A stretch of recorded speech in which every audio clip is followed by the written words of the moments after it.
పెట్టేసుకో.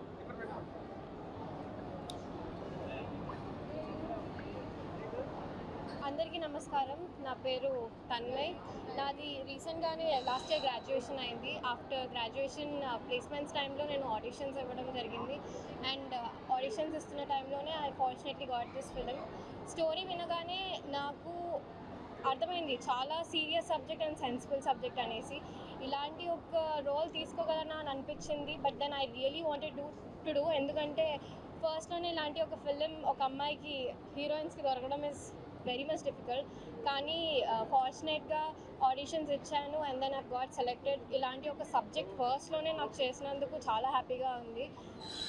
Maybe వేరే commercial ఫిలిమ్స్లో కాకుండా this is a very serious subject. చాలామందికి యూనో ఒక ప్రాపర్ మెసేజ్ ఇచ్చే ఫిలిం.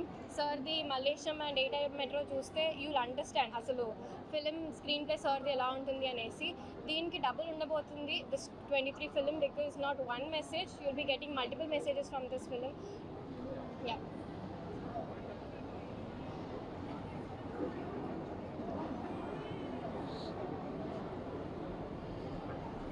నమస్కారం అండి, నా పేరు రాజ్.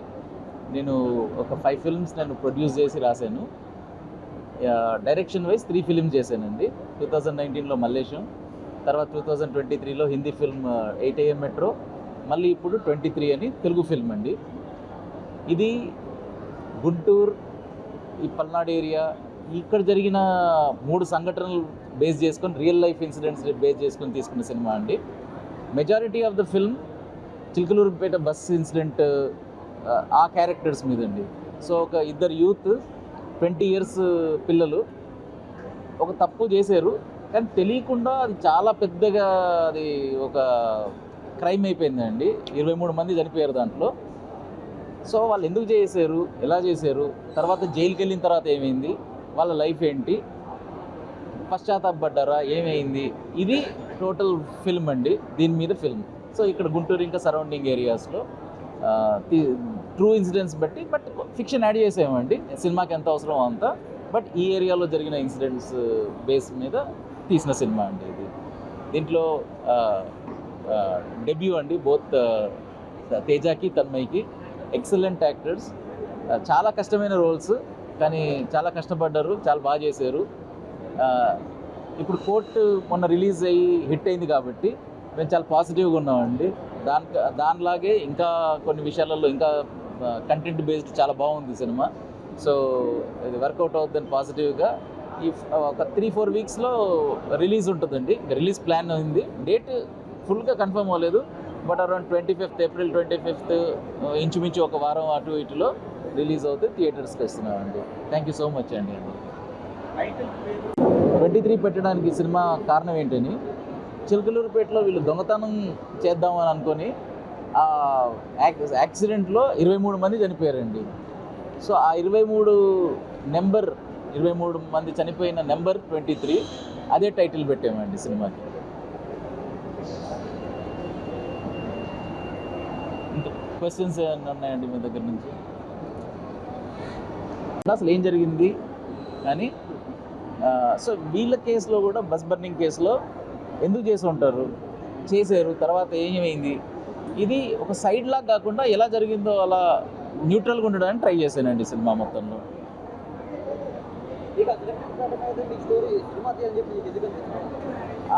చిలకలూరుపేట మీద సినిమా తీయాలనే ఐడియా అండి.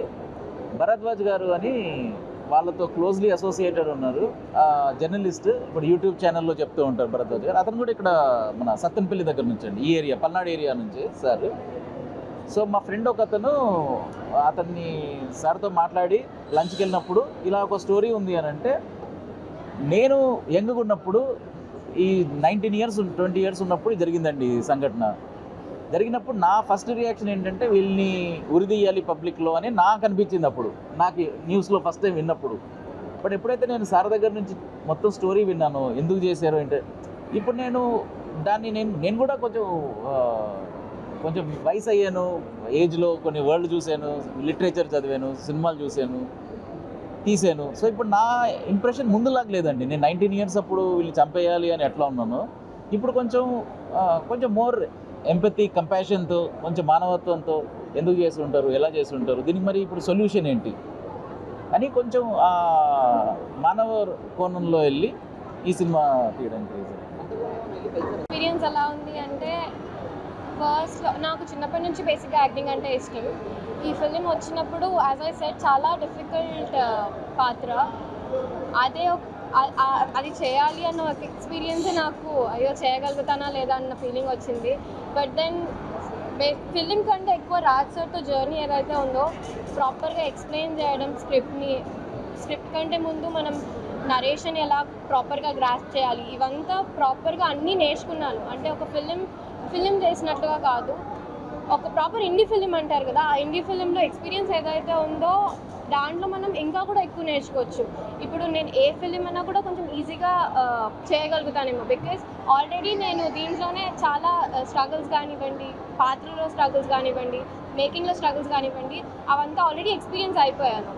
సో ఈ ఎక్స్పీరియన్స్ నాకు ఎక్కడికి వెళ్ళినా కూడా it will be 20% next difficult.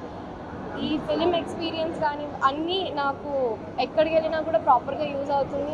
And ఎక్కడికి వెళ్ళినా కూడా చెప్పుకోగలుగుతాను. ఆఫ్టర్ 10 years కూడా ఈ ఎక్స్పీరియన్స్ అలానే ఉంటుంది. ఈ ఫిలిం కూడా నాకు ఎప్పటికైనా చూపించుకోవడానికి ఉంటుంది.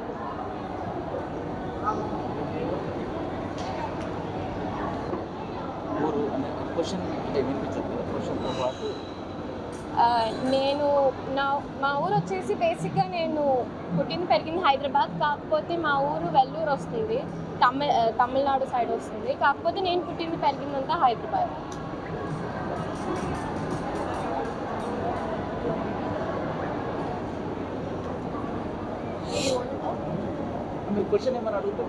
రాజకీయాల్లోనే ఉన్నారండి పాస్ట్ 40 years నుంచి. ఫస్ట్ నేనంటూ ఏమన్నా చేసుకున్నాక అప్పుడు రాజకీయాల్లోకి వద్దామా. Of course I want to do public service is in our blood and I would love to do public service. కానీ నేనంటూ సెట్ అవ్వాలి లైఫ్లో.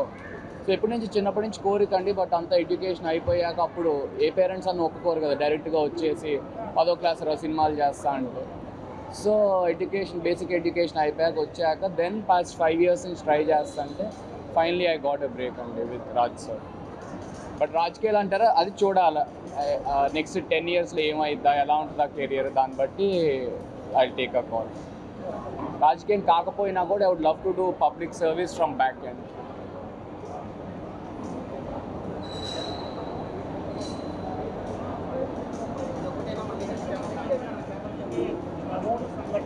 ఆంధ్ర రాష్ట్రంలోనే సంచలనం ఈ యథార్థ సంఘటనలో తీసిన ఈ సినిమా విడుదలైన తర్వాత ఏమన్నా కాంట్రవర్సీ